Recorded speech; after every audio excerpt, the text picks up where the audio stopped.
Okay, so in removing the center console, or removing the center bezel here so that we can get to the radio for removal, we had to first loosen or unloosen 2 screws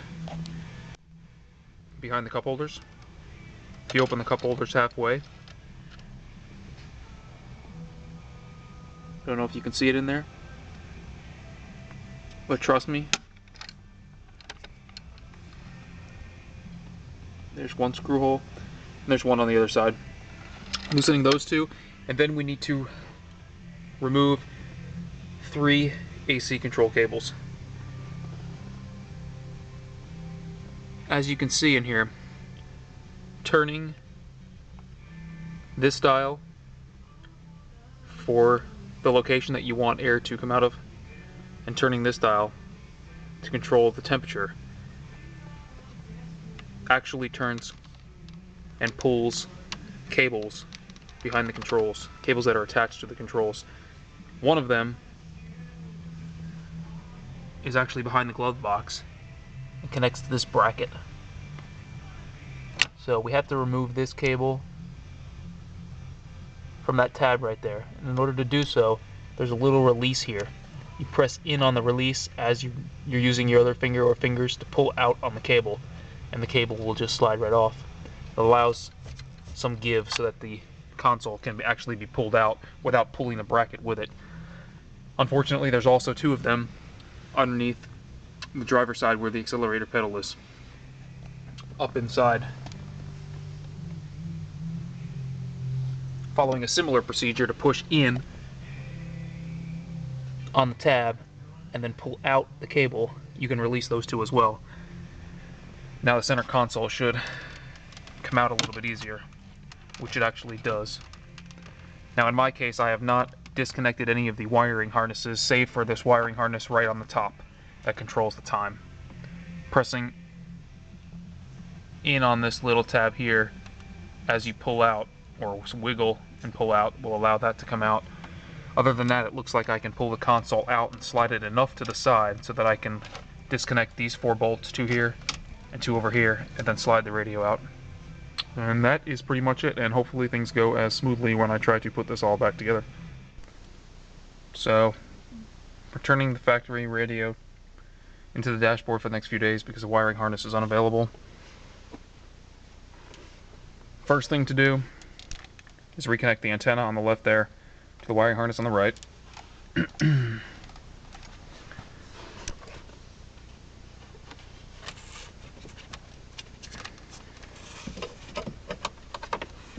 Antenna wires right here, just plugs right in.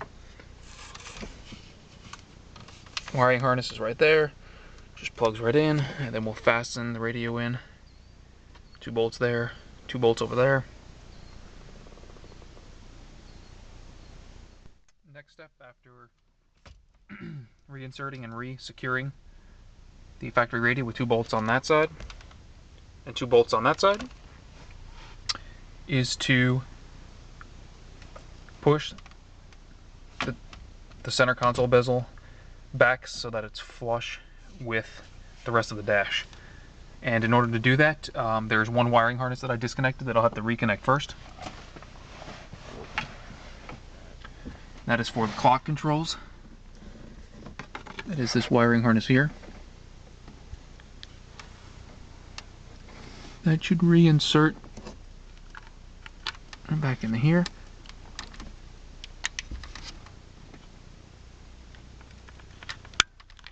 Slight click, and we're done. Now if I can lay this flush back up against here, that should give me enough slack back here. As you can see, as I push this in, the slack extends a little bit more so that I can bolt this up there. Once I am able to reinsert this here, then I should be able to refasten the AC control cables, 1 being here and the other 2 being underneath the driver's side above the accelerator pedal. So at this point I've actually just used my hands to push this bezel flat against the rest of the dashboard. As you can see, you know, it's very flat, there's no spaces. I haven't fastened this down at all. As I said earlier, there are 2 screws, one being show you, it's normally this will catch halfway in there. There's a screw down in there. Mom said I have to do Mr. and Mrs. or it's not going to be right. Okay. And there is another screw in there. I would not fasten that in yet, just in case I do not have the appropriate slack for here, or I have too much slack, or something is the problem. But once I get those AC vent cables refastened, then I can come back and screw in these 2 screws down in here, and that should be good. Then we can just reconnect the negative battery terminal cable, and then fire up the car and make sure the radio works. So now to refasten the first AC cable that's behind the dashboard, there's basically 2 places we need to fasten this cable. One or 3 places. One is going to be in here, which would just require a hand push. The second will be right in this bracket here, and then the third will be on this tab. So we should have more than enough slack, which it looks like we do. These 2 crease marks in here kind of tell me that that's where this was originally laid in, so I'm going to try to reinsert that in its original position. And then what I need to do here, and zoom in a little bit, is pull this tab down with my thumb and push the cable behind it. Actually, I'm sorry. All I need to do is push the cable into it, and it should snap into place, as it does.